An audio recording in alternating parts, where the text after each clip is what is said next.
आप सब ਨੂੰ ਮੇਰੇ ਵੱਲੋਂ ਨਮਸਤੇ, ਆਦਾਬ, ਸਤਿ ਸ੍ਰੀ ਅਕਾਲ, ਵਾਹਿਗੁਰੂ ਜੀ ਕਾ ਖਾਲਸਾ, ਸ੍ਰੀ ਵਾਹਿਗੁਰੂ ਜੀ ਕੀ ਫਤਿਹ।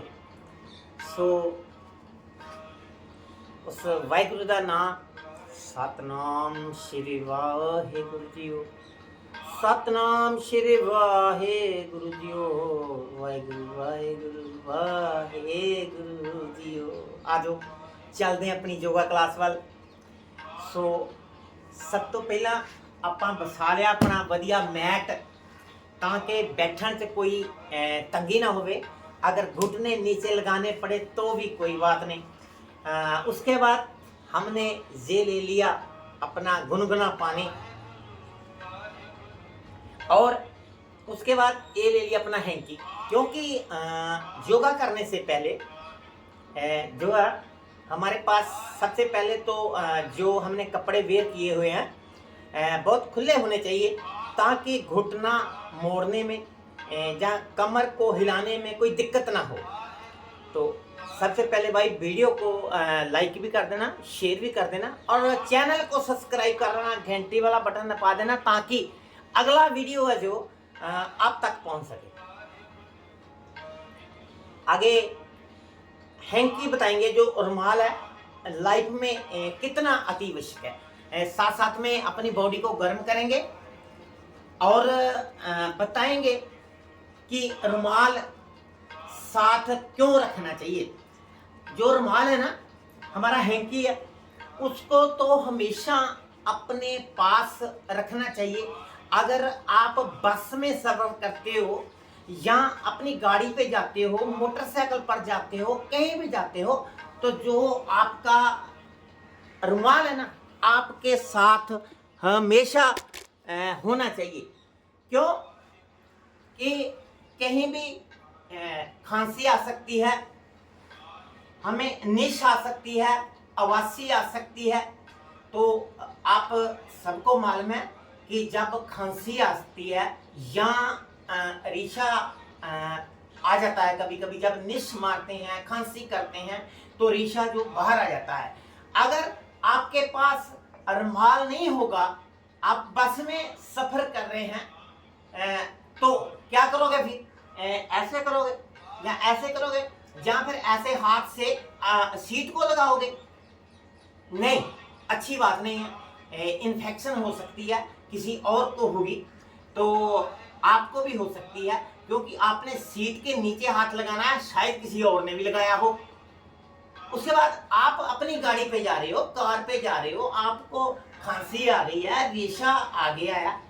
रेशा जो है कभी भी आ सकता है, जरूरी नहीं है कि मेरे को आना है, आपको नहीं आना है, या मजदूर को आना है, नहीं, किसी कर्मचारी को भी आ सकता है, अधिकारी को भी आ सकता है, मंत्री शंत्री को भी आ सकता है, किसी को भी आ सकता है। ये बॉडी है, बॉडी तो एक जैसी होती है ना, चाहे वो मानजोग हमारे सीएम साहब हों या सारे सत्कारजोग पीएम साहब हों, क्योंकि बॉडी तो एक जैसी है ना, बॉडी तो सभी की एक जैसी है। खांसी सब करते हैं, अवासी मारते हैं, शिक भी मारते हैं, है ना।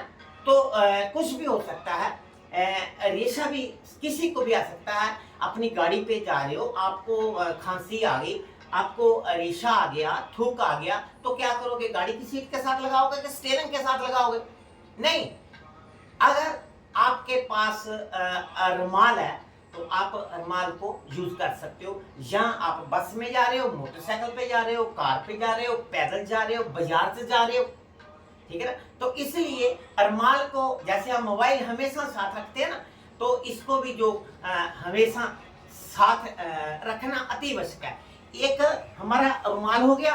दूसरा, जब हम कहीं भी जाते हैं ना, तो पानी साथ जरूर रखा करो। जरूरी नहीं है कि लीटर की बोतल रखनी है, जब 500 ग्राम की बोतल रखनी है। आप इतनी छोटी छोटी प्लास्टिक की बोतलें आती हैं, जिसमें कोल्ड ड्रिंक होता है, 20 रुपए की आती है, इतना 100 ग्राम उसमें पानी आता है।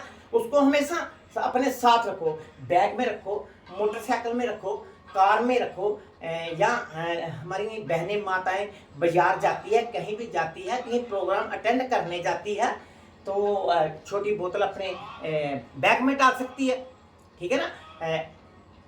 कभी कभी क्या होता है, सांस लेते कुछ खाते पीछे श्वास आगे पीछे हो जाता है, खाना कभी कभी सारग में चला जाता है, तो उसके साथ कहते हैं हुथू आता है, खांसी होती है ना। कभी कभी तो इतना भयानक होता है कि आंखों में से पानी बाहर आ जाता है। इसलिए पानी का भी होना अति आवश्यक है, साथ पानी जरूर रखा करो। आपको नहीं खांसी होगी, आपको आवश्यकता नहीं पड़ेगी पानी की, हो सकता है किसी को पड़ जाए, रास्ते में जाते हैं, मोटरसाइकिल पर जाते हैं, गाड़ी पर जाते हैं, 100 हबी नबी हो जाता है ना। कभी किसी का कोई गिर पड़ता है, किसी के चोट लगती है, पानी अति आवश्यक होता है। तो इन बातों का लाइफ में ध्यान रखना है, क्योंकि योगा तो हमने करना ही है। योगा हम करके अपनी प्रॉब्लम्स दूर करते हैं, अपने रोग दूर करते हैं, लेकिन अपने इंसानियत भी हमने अपनी बढ़िया करनी है और रूहानियत में साथ साथ बढ़िया करनी है। अपने आहार भी बढ़िया करना है, अपना व्यवहार भी बढ़िया करना है, अपना विचार भी बढ़िया करना है, उसको योगा करता कहते हैं। आप 300 आदमी में से जा रहे हो, आपकी पहचान हो जाए, आपका चेहरा इतना चमक मारता हो, ग्लो करता हो, आपका व्यवहार इतना बढ़िया हो, है ना, कि आप दूरों ही 500 आदमी से पहचाने जाओ कि भाई ये एक योगा करता है, योग करने वाला व्यक्ति है। हाँ जी, आपकी चाल अलग होनी चाहिए, आपकी बॉडी लैंग्वेज अलग होनी चाहिए। सो हमें जीना भी समाज में, रहना, उठना, बैठना, खाना, पीना, सोना, जागना, सब कुछ आना चाहिए, ताकि हमारी समाज में पहचान बन सके। भाई इस दुनिया में बार बार नहीं आते हैं, ठीक है ना, तो आए हैं तो कुछ करके जाएंगे। जितनी देर भाई जीना है, किसी के मोहताज होकर नहीं जीना है, नहीं किसी को बोलना है कि भाई मेरे को पानी दे दो, या मेरी टांगें दबा दो, या मेरे को पानी दवाई कुछ भी दे दो। तो सभी ने चैनल को सब्सक्राइब जरूर करना है, लाइक भी करना है, शेयर भी करना है, ठीक है जी। और आज बताएंगे कि पेट, कोई भी बीमारी चलती है ना, कोई भी रोग शुरू होता है यहाँ से शुरू होता है, पेट से शुरू होता है। और मोस्टली रोग जो होते हैं हमारे स्टमक से चलते हैं। क्यों? कि हमें खाना आता है, खाने को पचाना नहीं आता है, हजम करना नहीं आता है। इसलिए खाने को हजम करने का तरीका, अपनी छोटी आंत बड़ी आंत को बढ़िया रखने का तरीका योगा आना चाहिए।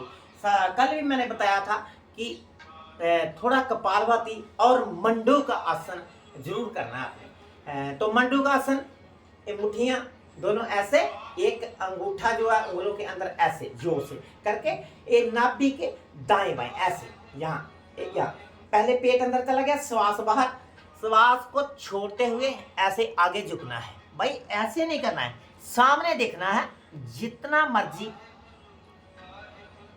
नीचे हो जाओ लेकिन देखना सामने है। जितनी देर आप झुके रहते हो ना तो श्वास आएगा ना ही जाएगा, श्वास को बाहर फेंक देना है। कम से कम 5-6 बार, 3-4 बार ऐसे करना है। अगली पोजीशन ऐसे, हथेली पर हथेली ऐसे रखना है, पूरा हाथ जो है पेट पर आ जाना चाहिए, थोड़ा ऊपर भी कर लेना ऐसे, ताकि लीवर भी हमारा हरकत में आ सके।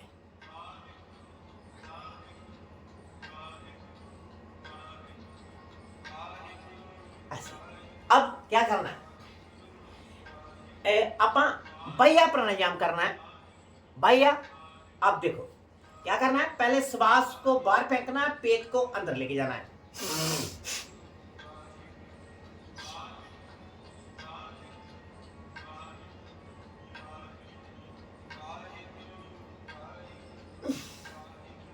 इसको बोलते हैं बाह्य प्राणायाम। इसके साथ पेट के जितना भी ये वाला पोर्शन होता है ना, हरकत में आता है।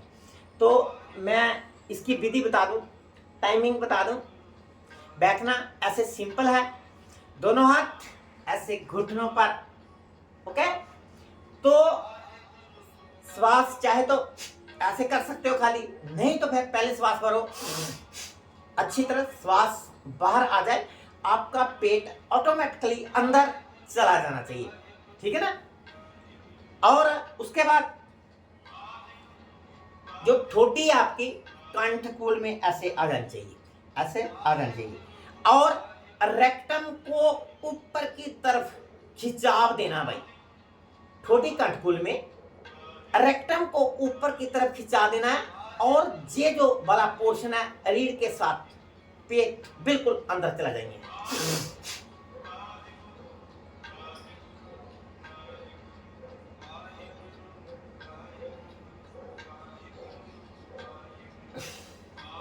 जितनी देर आप अपना श्वास रोक सकते हो उतनी देर करना है भाई।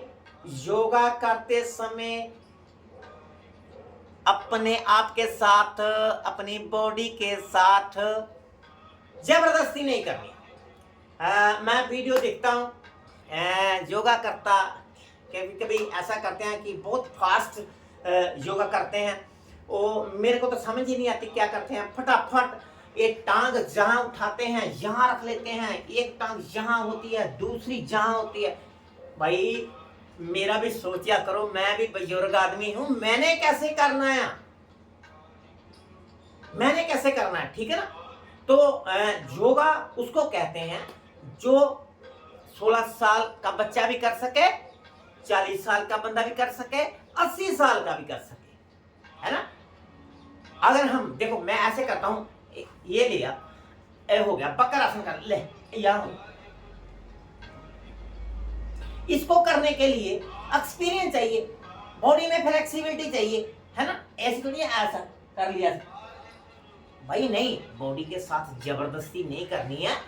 पहले पहले सीखो, फिर धीरे धीरे अगर आपका हाथ जहां तक जाता है कोई बात नहीं, कल को जहां जाएगा परसों आप ऐसे घुटना अपना पकड़ सकते हो। बहुत बढ़िया बकरासन। देखो ये वाला कंधा भी हरकत में, गर्दन भी हरकत में, ये वाला बाजू पीछे है ये भी हरकत में, एक घुटना भी हरकत में, ये टांग भी हरकत में, और ये देखो ये वाला घुटना पेट में चला गया, पेट में, स्टमक, छोटी आंत सब हरकत में, जो साइड में लगे। अगर इस साइड से करोगे, इस साइड से करोगे तो इस साइड वाला पोर्शन प्रभावित। सो ध्यान रहे कि वीडियो को लाइक शेयर जरूर करना है, और चैनल को सब्सक्राइब जरूर कर लेना है। कमलेश भाटिया 8481, है ना। उसके बाद क्या करना है हमने, आलो भाई आप प्राणायाम बता रहे थे, ठोडी कंठकूल में रेक्टम का खिंचाव ऊपर की ओर, पेट जो है रीढ़ के साथ ऐसे चिपका लेना है। श्वास 3 बंद के साथ भैया प्राणायाम, मूल बंद, उड़ान बंद और जलंधर बंद, तीनों के साथ